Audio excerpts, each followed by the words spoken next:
Welcome to Miss Scarlett. Subscribe and don't miss out on Patreon. Have fun!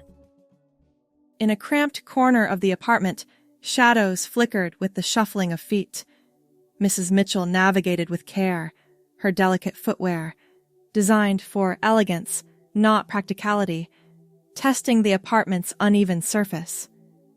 As she stumbled, an object in her hands occupied the trajectory of her fall. The box, containing unseen secrets, was not to be handled carelessly, especially with a stubborn lock fastened to it. Upon her misstep, the box betrayed her, revealing its cherished cargo and exposing dark mysteries.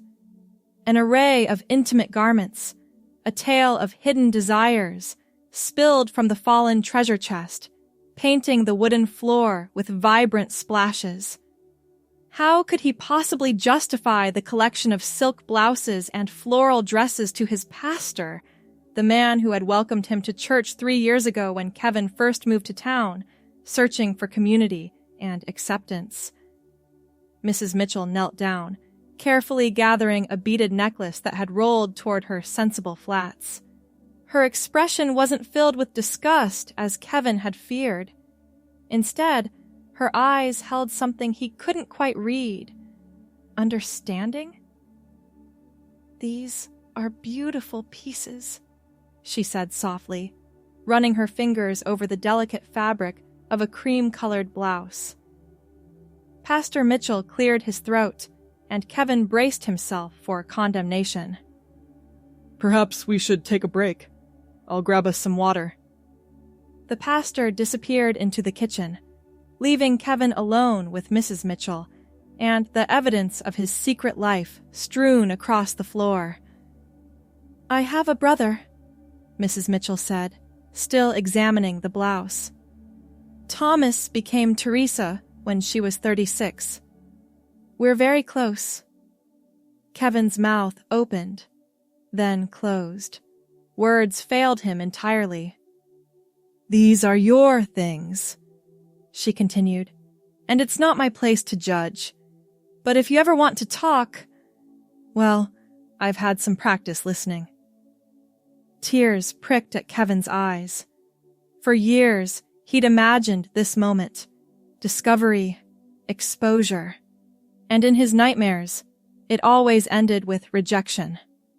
Never once had he pictured understanding. "I don't know what to say," he finally managed. Mrs. Mitchell smiled gently, helping gather the spilled clothing. "You don't have to say anything right now. Let's just finish packing, shall we? And Kevin, whatever you decide, whoever you are, God loves all his children." Pastor Mitchell returned with water glasses, and they continued packing as if nothing had happened.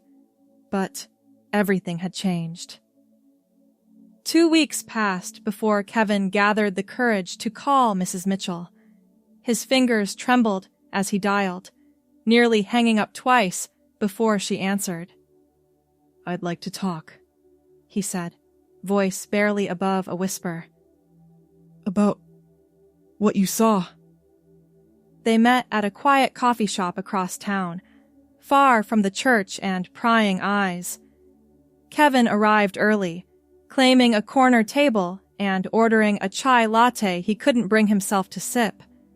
When Mrs. Mitchell appeared, dressed in a simple navy cardigan over a floral dress, she carried none of the judgment he still feared. "I've been dressing in women's clothing since college," Kevin admitted, staring into his untouched drink.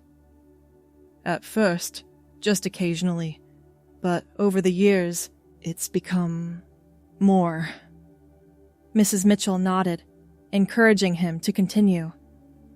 "When I'm dressed that way, I feel right, like I'm finally seeing myself clearly. I call myself Sienna in my head." The name slipped out before he could reconsider, the first time he'd ever spoken it aloud. "Sienna," Mrs. Mitchell repeated. "That's a beautiful name." something broke loose in Kevin's chest. Relief, perhaps, or the first tentative unfurling of acceptance.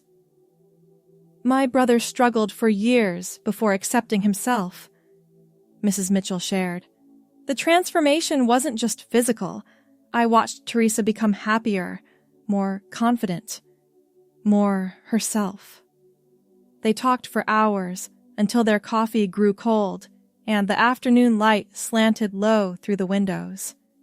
Mrs. Mitchell listened more than she spoke, allowing Kevin space to articulate feelings he'd buried for years. As they prepared to leave, she touched his hand gently. If you'd like, I could help you. With makeup or clothing. Practical things Teresa taught me. Only if you want, of course. Kevin nodded, unable to speak past the lump in his throat.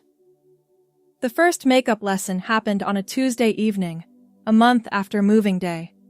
Kevin arrived at Mrs. Mitchell's house while the pastor was at a church committee meeting. Foundation is all about finding the right shade, Mrs. Mitchell explained, laying out products across her vanity. Too dark or too light, and it looks unnatural. Kevin watched intently as she demonstrated techniques on herself before guiding his hand. His fingers trembled as he applied concealer, blending as instructed.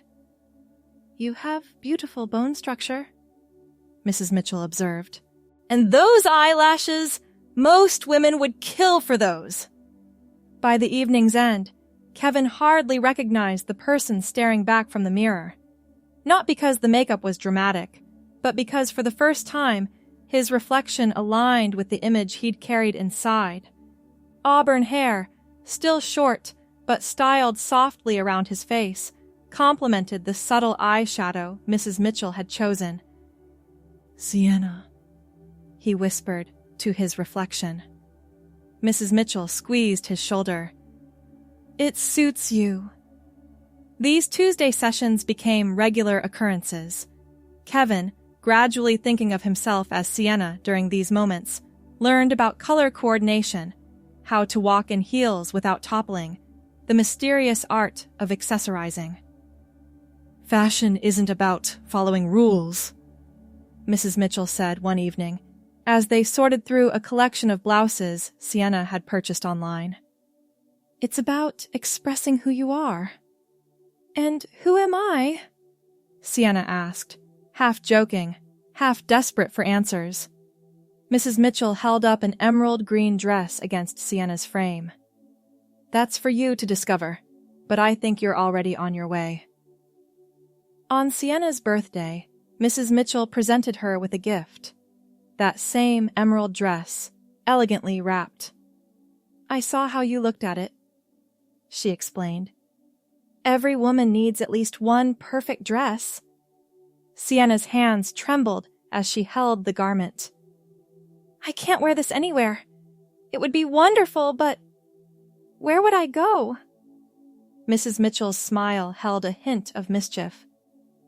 Actually, I have some thoughts about that.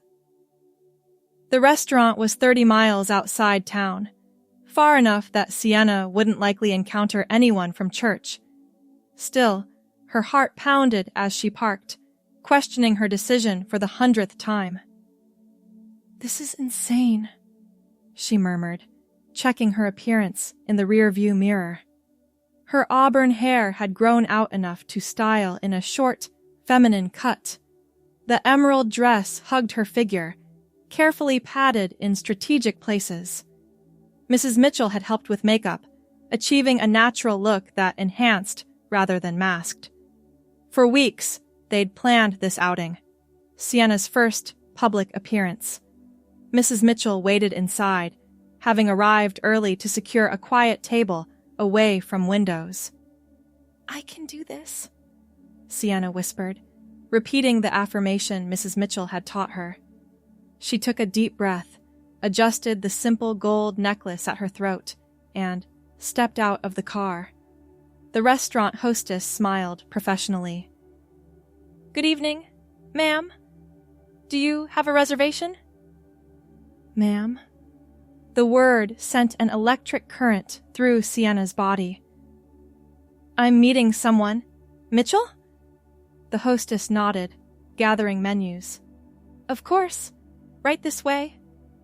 Sienna followed, hyper-aware of her movements, the click of her modest heels against the floor, the swish of the dress against her legs.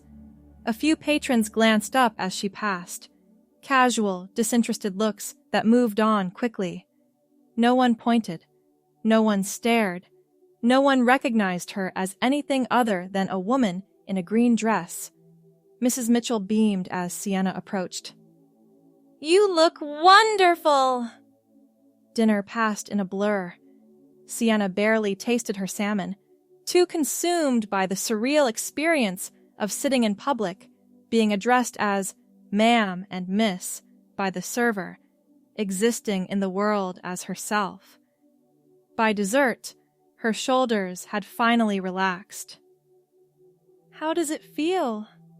Mrs. Mitchell asked, as they shared a chocolate torte. Sienna considered the question. "Like breathing.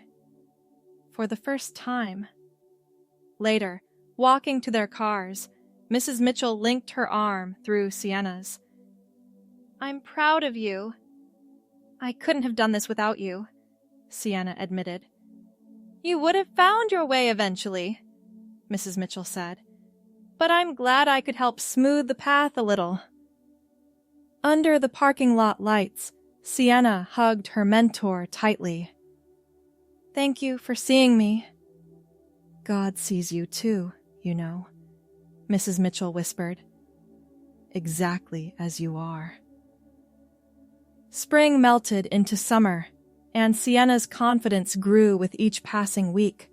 Her apartment, once Kevin's sparse, functional space, gradually transformed. Curtains replaced blinds, colorful throw pillows brightened the sofa, and photographs appeared on walls previously left bare. At work, Kevin maintained his male presentation, though subtle changes emerged. Growing out his auburn hair, manicured nails kept short but clear-coated, a softer wardrobe of neutrals. Coworkers noticed, but said little. The tech company where he managed database systems valued results over appearance. 3 nights a week and most weekends, however, Kevin became Sienna, venturing further from home each time.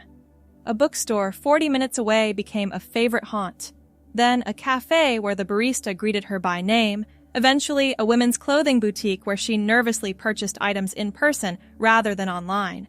Mrs. Mitchell remained her steadfast ally, introducing Sienna to Teresa during a weekend visit. The women bonded instantly, with Teresa offering practical advice about hormone therapy and legal name changes, possibilities Sienna hadn't yet seriously considered, but now turned over in her mind. "The journey looks different for everyone," Teresa explained over brunch. "Some people transition socially but not medically. Others change their bodies but not their legal identities. There's no single right way." "How did you know what was right for you?" Sienna asked. Teresa smiled, stirring her coffee thoughtfully. "I asked myself where I wanted to be in 5 years, in 10. Could I imagine growing old as Thomas? The answer was always no." That night, alone in her apartment, Sienna stood before the full-length mirror she'd installed months ago. The reflection showed a person in transition, auburn hair now brushing shoulders, features softened by careful makeup application, body draped in a casual blue dress. "Where do I want to be in 5 years?" she whispered to her reflection. The answer came with startling clarity. "I'd like to speak with Pastor Mitchell," Sienna said over the phone the next morning. "Both of you, actually. It's important." They met that afternoon in the Mitchells' living room. Sienna arriving dressed as Kevin, button-down shirt, slacks, for what she had decided would be the last time. "I've made some decisions," Sienna began, hands clasped tightly in her lap. I'm going to transition fully, legally, medically, in every way. Mrs. Mitchell reached over, covering Sienna's hands with her own. We're here for you, whatever you need. Pastor Mitchell had been quieter throughout Sienna's journey, respectful but somewhat distant. Now, he leaned forward, expression serious. May I ask what this means for your faith, for your place in our congregation? The question Sienna had dreaded, yet knew was inevitable.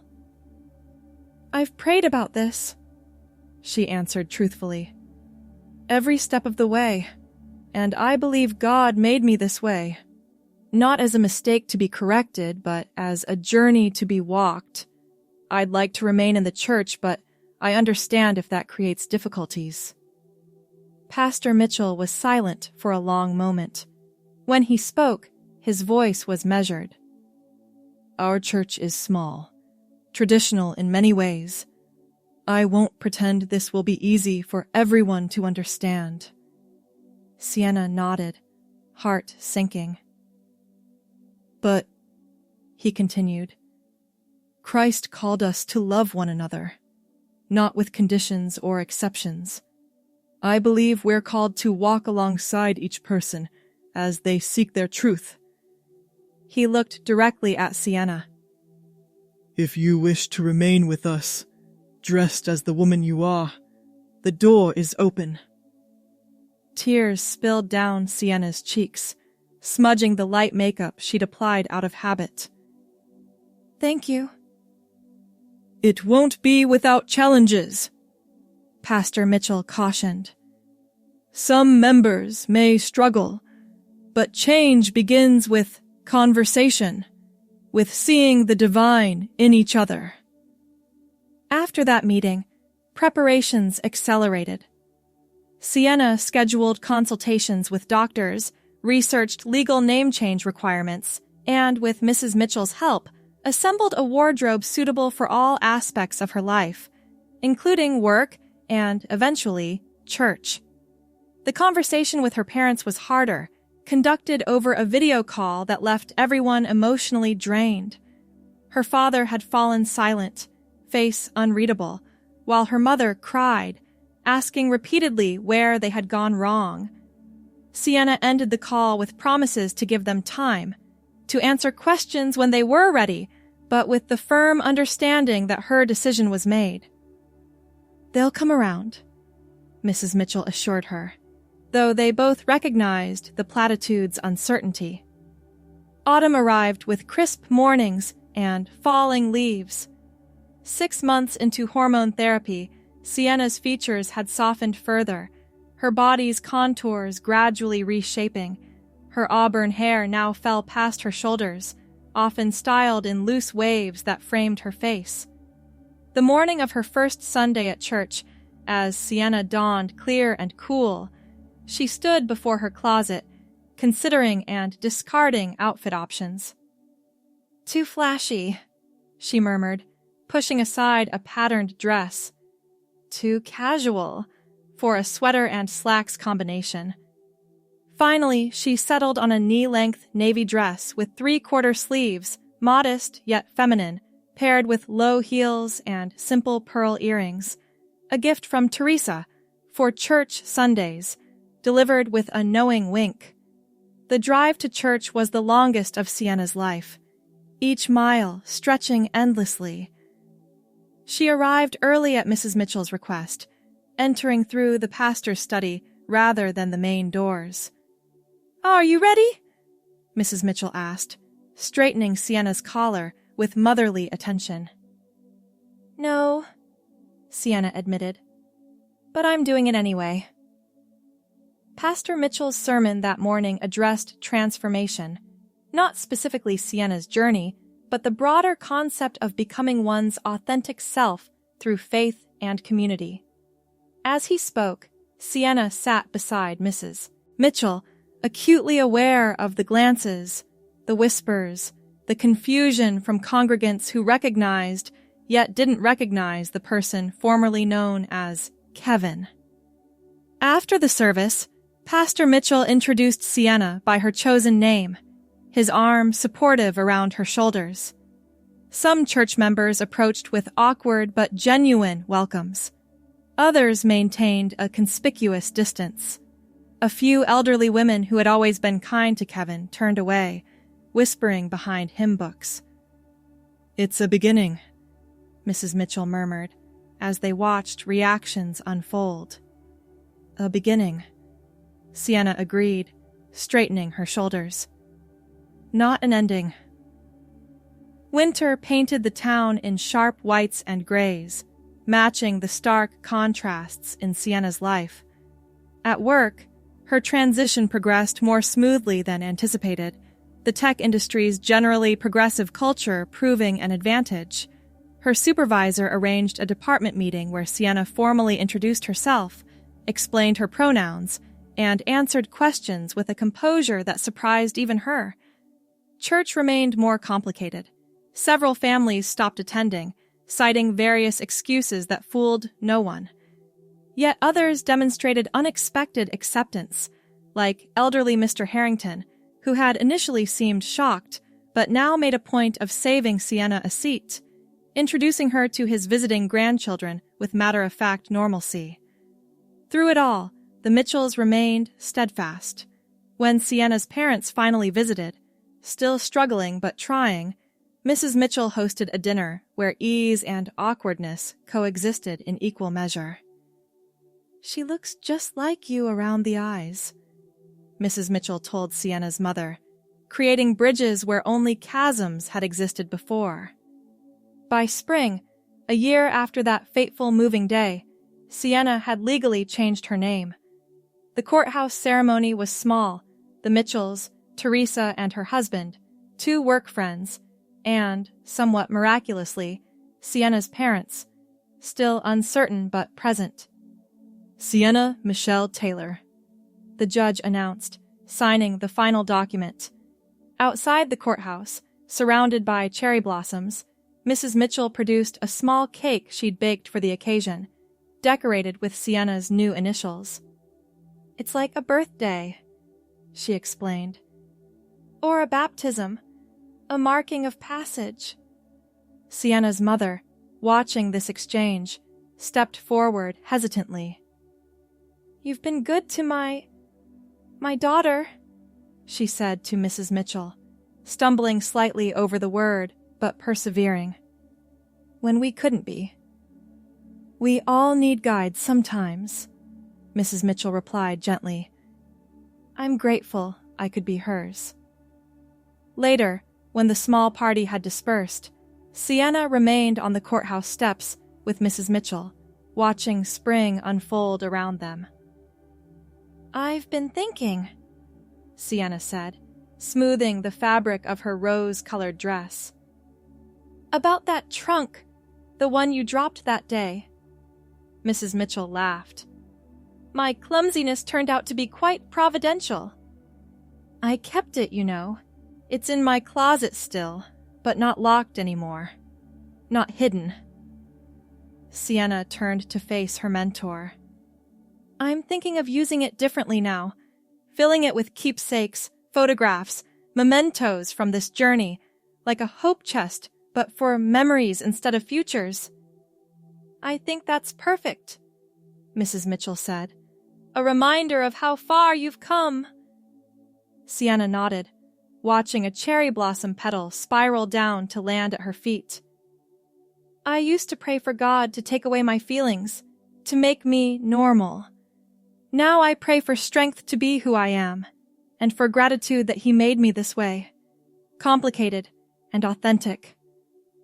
Mrs. Mitchell squeezed her hand. "That sounds like exactly the right prayer."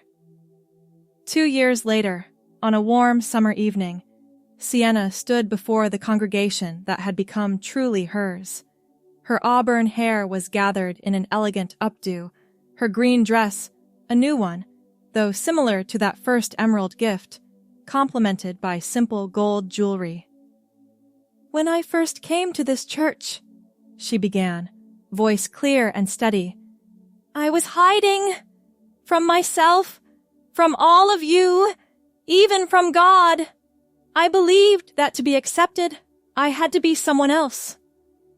The church was fuller now than it had been during those difficult early days. Some faces were new, drawn by the congregation's growing reputation for genuine inclusivity. Others were familiar, weathered by time and challenge, but present, listening. My journey taught me that God doesn't ask us to hide our truth, but to live it with compassion and courage. Every step I took toward becoming who I am was also a step toward understanding what faith truly means. From the front row, Mrs. Mitchell nodded encouragement, just as she had during countless private conversations, makeup sessions, and moments of doubt. This church held space for my questions, my struggles, and ultimately my joy. That's what community means. Not perfect agreement, but perfect love. The kind that makes room for growth, even when it's uncomfortable. Afterward, during the reception celebrating Pastor Mitchell's 10th anniversary with the congregation, church members mingled easily. The boundaries that had once seemed so rigid now softened by time and understanding. Sienna moved among them confidently, her once hesitant social manner replaced by genuine engagement. I never would have predicted this, Pastor Mitchell admitted quietly, joining Sienna by the punch bowl. When Martha first told me about helping you, I worried about division, about losing the congregation's trust. And now? Sienna asked.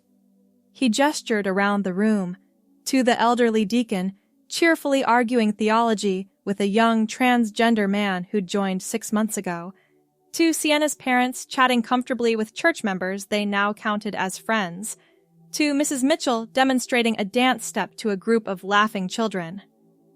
Now I see that faith grows where authenticity is honored.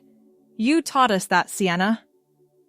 Later, as the gathering wound down, Mrs. Mitchell found Sienna arranging leftover cookies on plates for attendees to take home. I have something for you, Mrs. Mitchell said, pressing a small velvet box into Sienna's hand. A little early for Christmas, but it seemed right for tonight. Inside lay a delicate silver pendant shaped like a key. It's beautiful, Sienna said, immediately fastening it around her neck. It reminded me of that trunk, Mrs. Mitchell explained. How something locked became something open, how secrets became truth. Sienna touched the pendant, feeling its weight against her collarbone. I never thanked you properly, you know, for dropping that trunk. Mrs. Mitchell laughed. My finest moment of clumsiness! No, Sienna corrected gently. Your finest moment of grace. Outside, stars punctuated the summer sky, visible despite the town's lights. Sienna's journey, from hiding to revelation, from fear to acceptance, wasn't complete. Perhaps it never would be. There would always be new challenges, new growth, new understanding. But as she stood in the church doorway, the key pendant cool against her skin, Sienna knew with absolute certainty that she was exactly where she needed to be, exactly who she was meant to become, not despite God's plan, but because of it. Mrs. Mitchell joined her in the doorway, following her gaze upward. The stars always make me think of possibilities, Sienna said softly. They make me think of Constance, Mrs. Mitchell replied.